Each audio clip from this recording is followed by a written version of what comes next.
지난 2011년 일본에서 큰 지진이 일어났을 때 일입니다.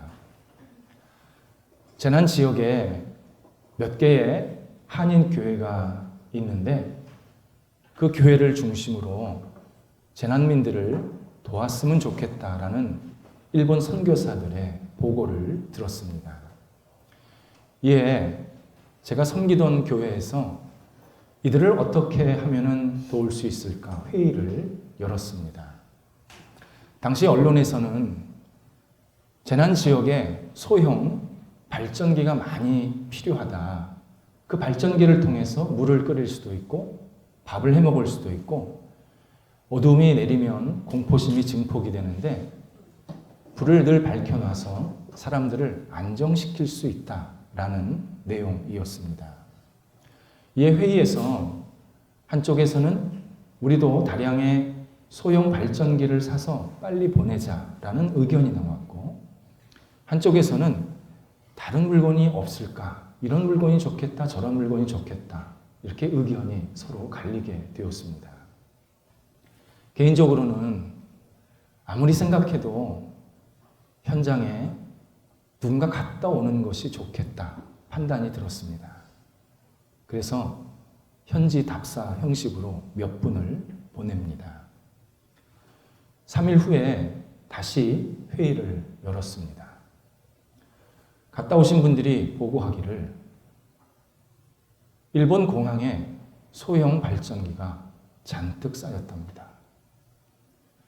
일본 세관이 이 물건을 통관시키지 않고 있습니다.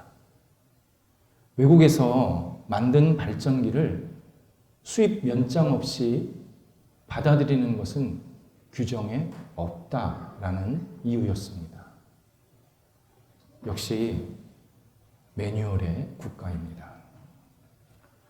그러다 보니까 각 팀에서 소형 발전기 가져간 것을 어떻게 처리할까 골머리를 썩고 있다는 겁니다. 다시 가져가자니 비용이 엄청나고 통관시키지 못하던 것을 이 쓰레기로 버리자니 너무 아깝고 이것을 어떻게 해야 되냐 서로 막 논의를 하고 있더라는 겁니다. 뿐만 아니라 현지에서는 자국민들은 저렇게 고생을 하고 있는데 규정을 근거로 통관시키지 않은 그 관리들을 보면서 너무 답답하게 여기고 있었습니다. 이에 저희 팀에서는 손전등, 누룽지, 햇반, 그리고 김을 한 상자 안에 가득 채워서 정성껏 포장하고 그 위에 현지 교회 이름을 붙였습니다. 그리고 수백 개를 급하게 항공편으로 현지로 보냈습니다. 며칠 후에 현지 목회자가 물건을 잘 받았습니다. 이 물건을 통해서 구호와 전도에 도움이 되었습니다. 감사합니다. 라는 감사 편지를 보내왔습니다.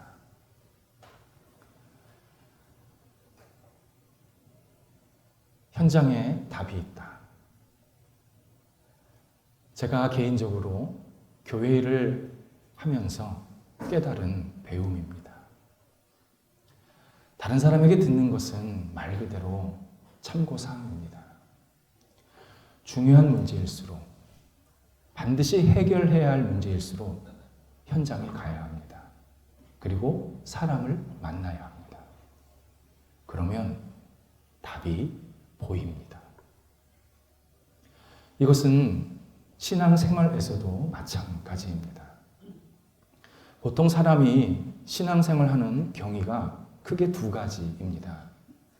하나는 세상이 너무 아름답습니다. 우주가 너무 광활합니다.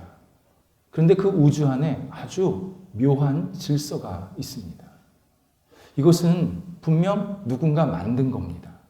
주변 사람들한테 물어보니까 그분이 하나님이라고 대답을 해주는 겁니다. 그래서 그럼 나도 하나님 한번 믿어봐야겠다 해서 하나님을 믿는 사람들이 있습니다. 주로 지적인 사람들이 이런 신앙생활을 하게 됩니다. 또 하나는 자기가 좋아하는 그리고 존경하는 분이 하나님을 믿는 겁니다. 저분이 하나님을 믿는 거 보니까 하나님이 계신 것 같습니다. 그래서 나도 신앙생활을 하기 시작합니다. 열에 8 또는 9은 이렇게 신앙생활이 시작이 됩니다. 둘 다 온당한 신앙 방법입니다. 당연히 그렇게 신앙생활이 시작이 되는 겁니다. 그런데 신앙이 여기서 멈추면 안 됩니다. 반드시 내가 하나님을 직접 만나고 경험하는 일을 해야 합니다. 하나님은 우리 한 사람 한 사람을 만날 충분한 준비가 되셨습니다. 하나님이 직접 주시는 사랑, 은혜, 긍휼, 그리고 구원을 우리 한 사람 한 사람이 마음껏 누리기를 기대하시고 계속 베풀어 주십니다. 만약 우리가 하나님을 직접 만나지 못하면 우리는 하나님에 대해서 막연하고 추상적으로 생각하게 됩니다. 막연한 신앙은요, 시간이 지나면 지날수록 색깔이 옅해집니다. 그러면 신앙의 자리를 이탈할 가능성이 매우 높습니다. 교회를 오래 다녔다고 그게 중요한 게 아닙니다. 내가 정말 예수 그리스도 그 하나님을 내 인격적으로 내 삶 속에서 그분을 정말 기쁨으로 맞이하고 누리고 있는지, 그분과 내가 함께 지금 교제하고 있는지, 이것이 신앙생활에 있어서 너무너무 중요하고 핵심입니다. 오늘 본문에서 요한복음의 저자인 사도 요한, 지금까지 우리는 세례 요한을 얘기했고, 사도 요한이 예수 그리스도가 하나님을 직접 경험하게 만드시려고 이 땅에 찾아오셨다, 이렇게 설명해 줍니다. 당시 유대인들은 하나님을 만나고 싶어 했습니다. 그만큼 그 당시의 사회가 너무 어지럽고 혼란스러웠습니다. 힘들었습니다. 그래서 하나님이라도 만나면 마음에 좀 위안을 얻을까? 본인들이 신앙생활 했지 않겠습니까? 근데 그거가 좀 만족이 안 되는 겁니다. 아무것도 안 보이는 겁니다. 그래서 하나님을 만나면 뭔가 희망이 생길 것 같고 힘이 생길 것 같은 겁니다. 간절히 원했습니다.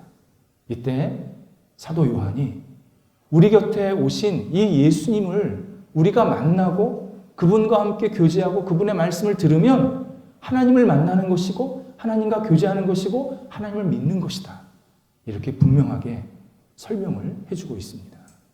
그래서 예수 그리스도를 오늘 본문에서 뭐라고 표현하냐면 증언하시는 분 또는 증인이라는 단어를 써서 예수님을 표현하고 있습니다. 우리가 세상에서 증인 또는 증언하시는 분이라고 할 때 이상적인 기준이 있습니다. 먼저 증언하는 사람은 자신이 말하는 내용이 원천적인 사실이어야 합니다. 남한테 들은 얘기, 간접적으로 경험한 것을 말하면 신빙성이 떨어집니다. 본인이 직접 듣고 보고 경험한 것을 말해줘야 그게 효력이 생기는 겁니다. 또 하나는 증인은 내가 보고 들은 것을 다 말하겠다, 이런 용기가 있어야 합니다. 내가 손해가 된다고, 내가 조금 다른 사람에게 공격을 당할 것 같다고 그 어떤 사실이나 내가 본 것을 감추거나 왜곡시키면 그것은 틀린 증언이 됩니다. 내가 다 말하겠다, 그냥 있는 그대로 다 솔직하게 얘기하겠다, 그러한 목적이 분명히 있어야 합니다. 또 하나가 증인 자체에 신뢰가 있어야 합니다. 거짓과 불의를 일삼는 사람들은 증인으로 채택하지 않습니다. 사리의 분별이 분명하고 정직하고, 그리고 자신의 이해관계에 따라서 다른 사람을 폄하하거나 잘못 대하지 않는 사람, 그런 사람을 우리는 증인으로 세워서 그 사람의 증언을 듣게 됩니다. 안타깝지만 우리의 현실 세계 속에서는 이러한 이상적인 증인을 찾기가 쉽지 않습니다. 그런데 오늘 본문에서 예수 그리스도는 완벽한 증인, 완전한 구원자이심을 우리들에게 설명해 주고 계십니다. 먼저 31절에서 예수 그리스도가 하늘로부터 내려오셨다라고 표현하고 있습니다. 하늘로부터 내려오셨다라는 것은 하나님과 같이 계시다가 이 땅에 오셨다라는 뜻입니다. 다른 말로 당신이 가지고 온 내용이, 구원과 사랑에 대한 이 내용이 100% 원천적인 내용이라는 겁니다. 어디 남한테 들은 거, 멀리 본 거, 이게 아니라 당신이 이 땅에 오신 그 구원의 소식, 그 사랑의 소식은 그냥 있는 100% 오리지널, 원초적인 내용이라는 사실을 우리들에게 알려줍니다. 뿐만 아니라 하늘에서 내려오셨기 때문에 이 땅에서 일어나는 일들을 위에서 다 보셨다는 겁니다. 그리고 사람들의 마음을 다 꿰뚫어 보신다는 겁니다. 그래서 예수님께서 이 땅에 오셔서 여러 가지 언행을 하신 모든 내용들은 우리를 충분히 구원을 얻을 수 있게 하는 힘이 있고 능력이 있고 지혜가 있고 그리고 놀라운 하나님의 거룩한 뜻이 담겨 있다라는 의미입니다. 이런 의미에서 예수님은 선지자들과는 조금 다른 존재이셨습니다. 선지자들도 하나님께 직접 말씀을 들었습니다. 그리고 사람들에게 전해줬습니다. 그런데 선지자들이 전해준 내용은 일부분적인 겁니다. 그나마 하나님이 그들에게 알려주셔야 그들이 알 수 있었습니다. 하지만 예수 그리스도는 이 땅에 오실 때 하나님의 뜻을 다 가지고 오셨습니다. 예수님이 하신 말씀이 하나님 말씀입니다. 예수님이 하신 구원의 행동이 하나님께서 우리를 구원하시고자 하는 행동입니다. 예수님의 마음이 하나님이 우리를 향한 마음입니다. 예수님과 하나님은 본질상 한 분이기 때문에 그분을 믿는 것은 결국 하나님을 믿는 거고 그분을 경험하는 것은 결국 하나님을 경험하는 것이라고 분명히 우리에게 알려주십니다. 요한복음에서 예수님이 하나님을 표현할 때 나를 보내신 분이라는 표현을 자주 사용하십니다. 39번 등장합니다. 나를 보내신 분. 이 말은 나는 지금 예수님은 하나님 대신에 왔다는 것입니다. 하나님께서 이 땅에 오신 것이 내가 이 땅에 온 것과 똑같다. 그래서 나는 너희들을 구원하기 위해서 여러 가지 일들을 하는데 지금 내가 하는 모든 일들은 하나님이 하시는 일이다. 라는 의미로 그렇게 말씀하십니다. 또 하나가 예수님께서 하나님을 내 아버지라는 표현을 100번을 넘게 사용하십니다. 요한복음에서. 내 아버지, 당신과 하나님은 영원 전서부터 영원 후까지 성부와 성자의 관계로 계속 존속하신다. 당신이 하나님과 동일하시고 모든 하는 일들은 하나님이 하시는 일들이다. 이것을 분명히 강조해주고 있습니다. 우리가 자식을 낳으면 부모와 자식은 적어도 죽을 때까지는 연장이 되는 거 아닙니까? 똑같습니다. 예수님께서 하나님을 내 아버지라고 표현하는 것은 영원전부터 영원까지 계속 불가분의 관계다. 당신과 하나님은 떨어질 수가 없다. 그냥 한 분이다. 라는 사실을 우리들에게 알려주고 있습니다. 그래서 예수님께서 하신 모든 언행이 그냥 하나님께서 우리에게 하시는 말씀과 똑같은 겁니다. 두 번째가 32절에서 예수님께서 당신이 가지고 온 내용을 가감없이 다 사람들에게 알려준다. 이렇게 표현하고 있습니다. 그것을 뭐라고 표현하고 있냐면 증언하다라고 표현하십니다. 증언하다, 있는 그대로 다 말한다는 겁니다. 그냥 숨기지 않고 다 드러낸다는 겁니다. 예수님께서 우리들에게 구원과 사랑의 소식을 숨기지 않으셨습니다. 그래서 십자가 지신 겁니다. 전능자가 십자가에서 심한 모욕과 핍박을 받고 죽는 거, 이거 상식적인 일 아닙니다. 얼마나 고통스러운 일인지 모릅니다.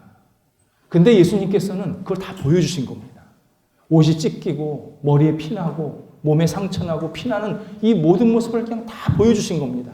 난 너희들을 사랑하고 너희들을 구원할 거다. 있는 그대로 다 보여주셨습니다. 당신 창피했겠죠.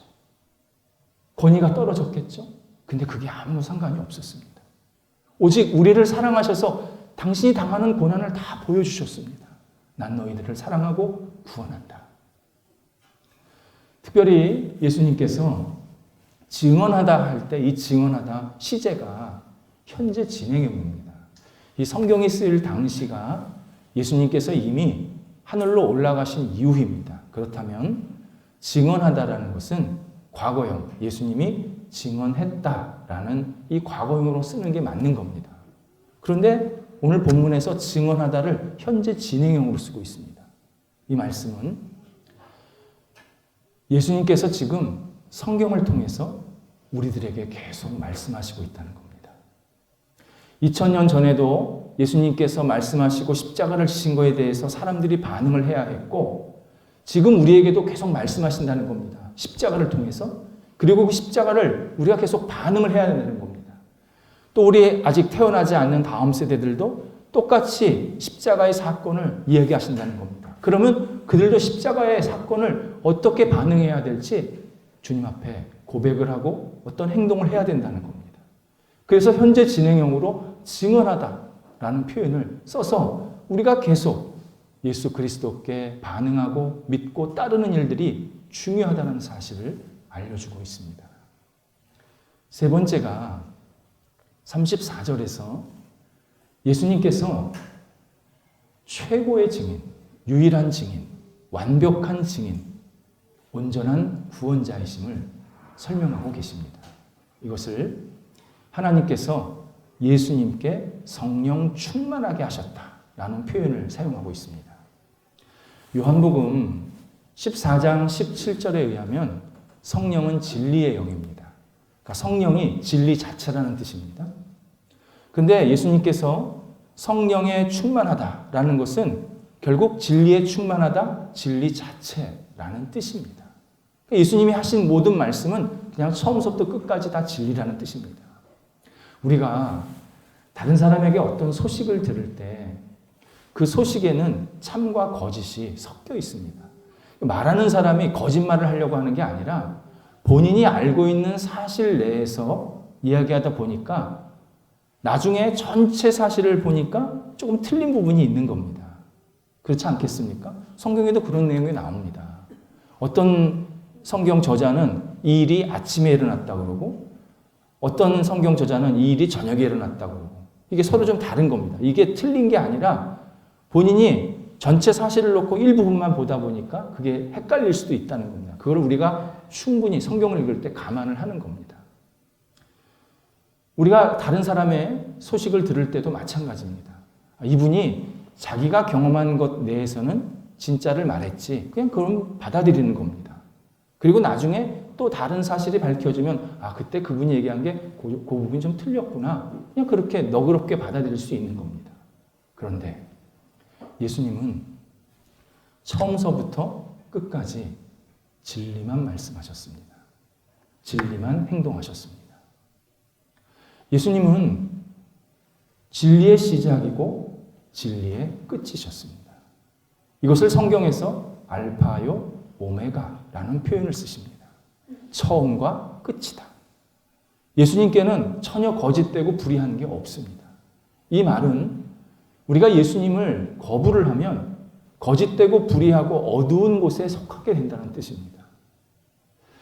많은 분들은 예수님이 진리 자체이라는 것을 잘 받아들이지 않습니다. 물론 신앙인들은 기본적으로 받아들이지만 신앙이 없는 분들은 예수님이 무슨 진리 자체야 라고 의심하고 또 한편으로는 그분이 진리시겠지. 그런데 진리 중에 하나겠지. 이렇게 받아들입니다. 그러면서 자기 나름대로 진실이나 진리를 주장할 때가 있습니다. 이것을 진리 주장이라고 표현을 하는 겁니다. 우리 시대에는요, 이 진리 주장이 너무 많습니다. 우리 시대에 난무하고 있는 다양한 종교 그리고 신비주의들이 진리 주장입니다. 다양한 사회 이슈들이 있습니다. 우리 사회가 이렇게 가야 된다, 이걸 해야 된다, 저걸 해야 된다, 막 그런 주장들이 있습니다. 그런 주장들의 이면에는 내가 지금 진실을 말하고 있다, 나는 진리를 말하고 있다라는 그러한 생각들이 들어있는 겁니다. 또 이념적인 주장이 있습니다. 자기가 생각하는 이념이 마치 절대적인 것처럼 그거 따르지 않으면 무슨 잘못되는 것처럼 그런 주장하시는 분들도 있습니다. 또 어떤 사람은 인간의 노력으로 최고의 가치가 있는 것이 세워질 수 있다. 최고의 의미 있는 것을 세울 수 있다. 그렇게 주장하시는 분도 있습니다. 어떤 분은요, 돈이 진리라고 그러시는 분도 있습니다. 생각보다 많은 사람들이 이 돈이 진리다, 여기에 빠져 있습니다. 돈이면 안 될 게 없다. 이렇게 사람들은 다양하게 자기 진리 주장을 합니다. 그런데 진리가 사람에게서 나올 수가 없습니다. 진리가 사람에게서 나온다는 것은요, 진리가 없다라는 뜻입니다.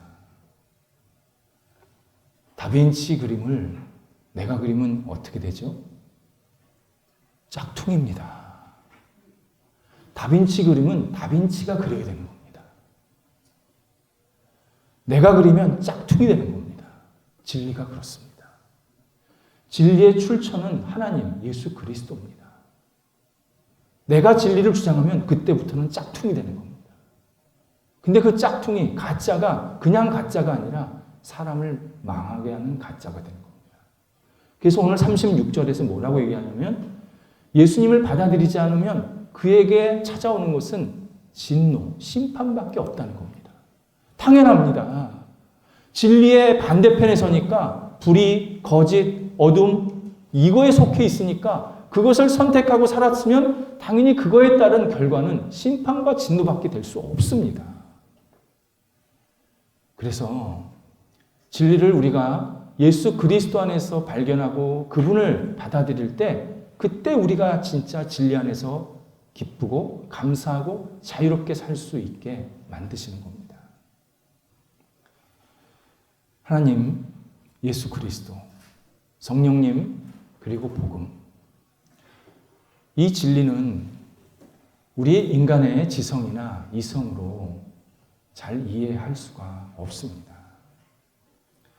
이해 못하는 게 이상한 게 아니라 당연한 겁니다. 하나님은 위대하시고 인간의 지성은 한계가 있습니다. 예수 그리스도는 경이로운 분이시고 인간의 이성은 볼품이 없습니다.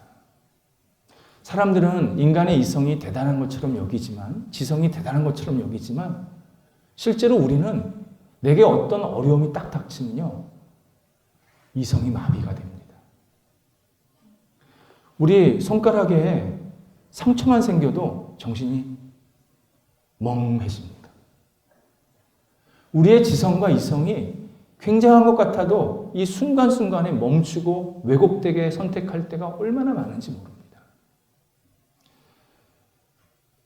우리의 지성이 하나님을 모른다라는 사실은 하나님이 잘못 존재하신다라는 뜻이 아니라 우리가 너무 부족하고 연약하고 한계가 있다라는 존재를 알려주는 특징입니다.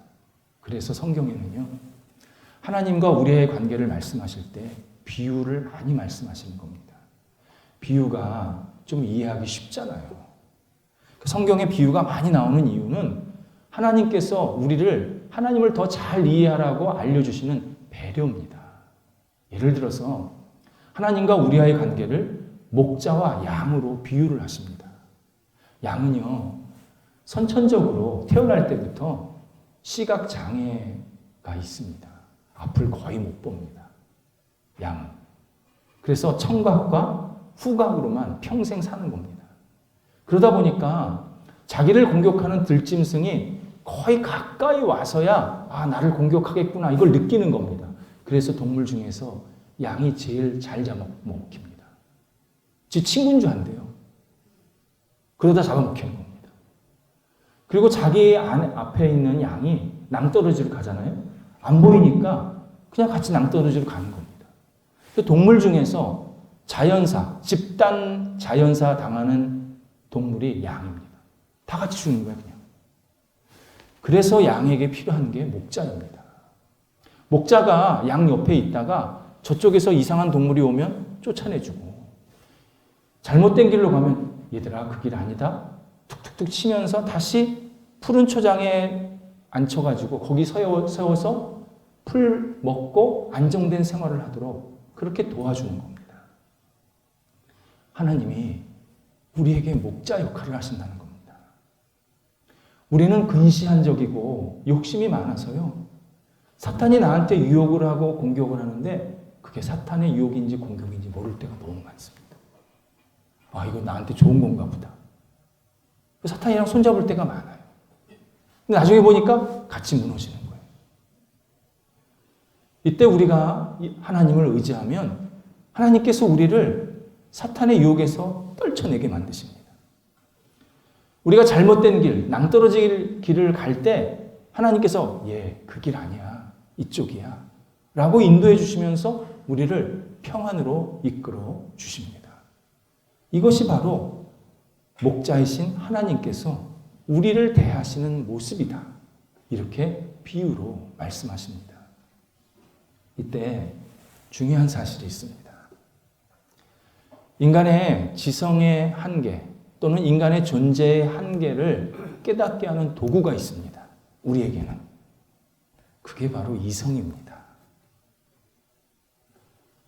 우리의 이성이 나는 연약하고 부족한 사람이구나. 그런데 나보다 더 위대한 존재가 계시구나. 이것을 깨닫게 하는데 결정적인 역할을 합니다. 그래서 하나님께서 우리에게 이성을 주신 겁니다. 그러니까 이성이 하나님의 존재를 깨닫고 나의 연약함을 깨닫게 되는데 사용되면 그 이성이 하나님이 기뻐하시는 이성이 되는 겁니다. 이 사실을 우리들에게 알려준 사람이 있습니다. 물론 역사 속에서 여러 신앙인들이 우리한테 알려줬지만 그 중에 한 사람이 누구였냐면 아인슈타인입니다. 아인슈타인이 역사에서 제일 똑똑했다 그러잖아요.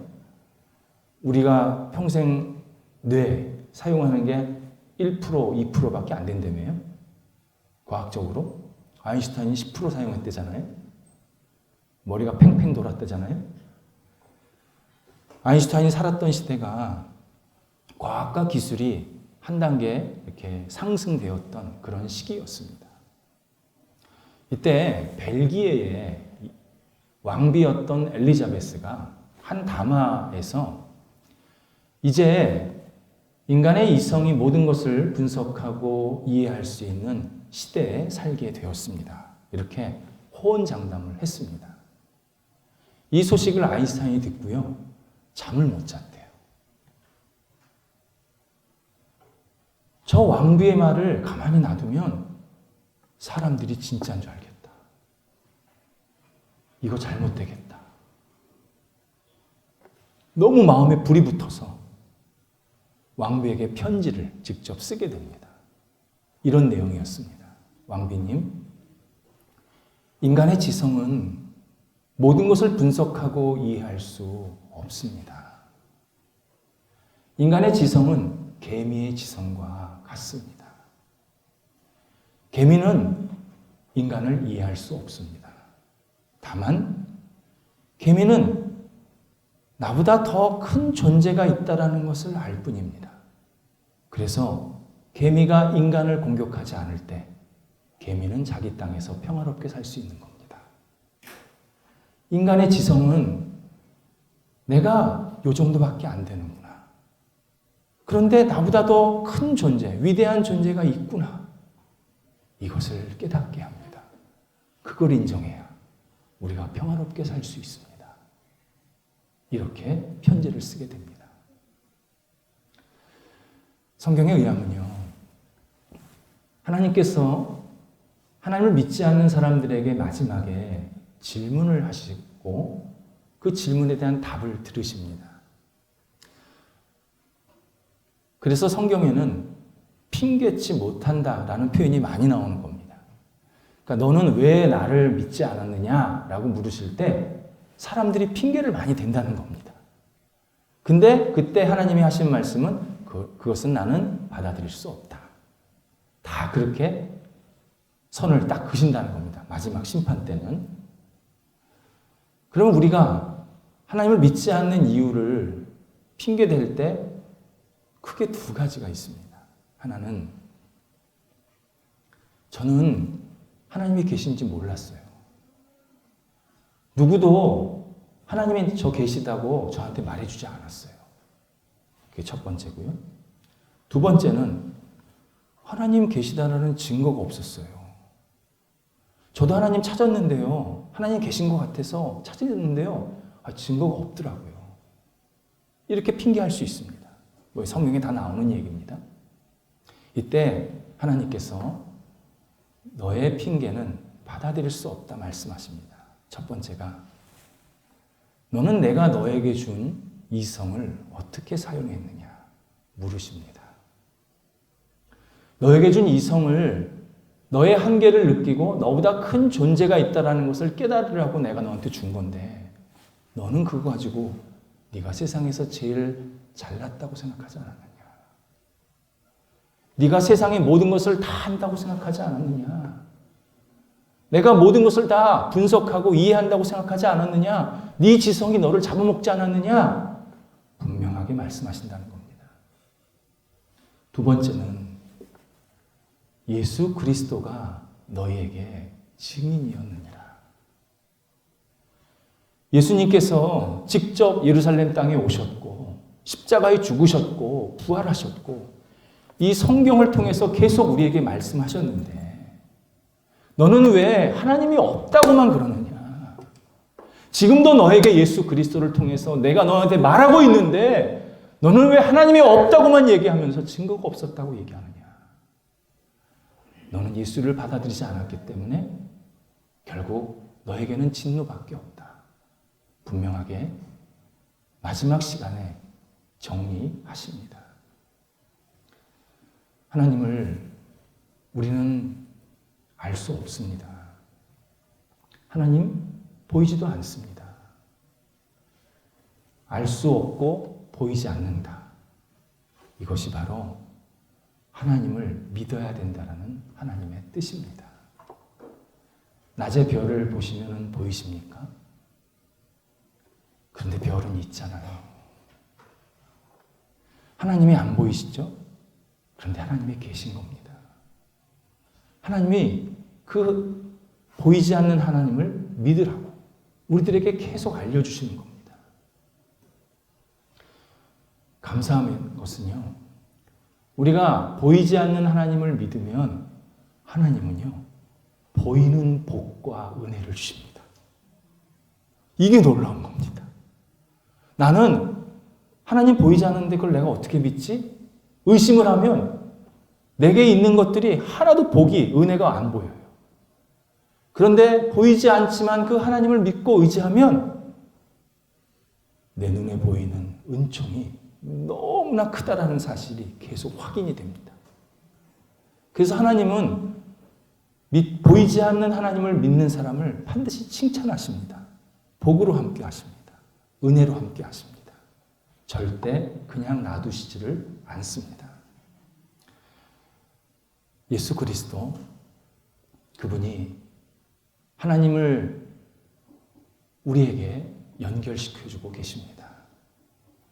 지금도 말씀을 통해서 우리가 기도할 때 예수님의 이름으로 기도합니다. 라는 이 기도를 통해서 또 내가 잘 알지 못하지만 뭔가 나한테 따뜻한 손길이 임하고 있다라는 이러한 삶의 경험을 통해서 계속 예수님께서 우리에게 다가오고 계십니다. 보이지 않지만 하나님을 믿는 사람, 그 사람은 보이는 하나님의 복을 허락해 주십니다. 기도하겠습니다. 하나님, 저희들이 예수 그리스도를 더욱 분명하게 보고 믿고 따르게 하여 주시옵소서.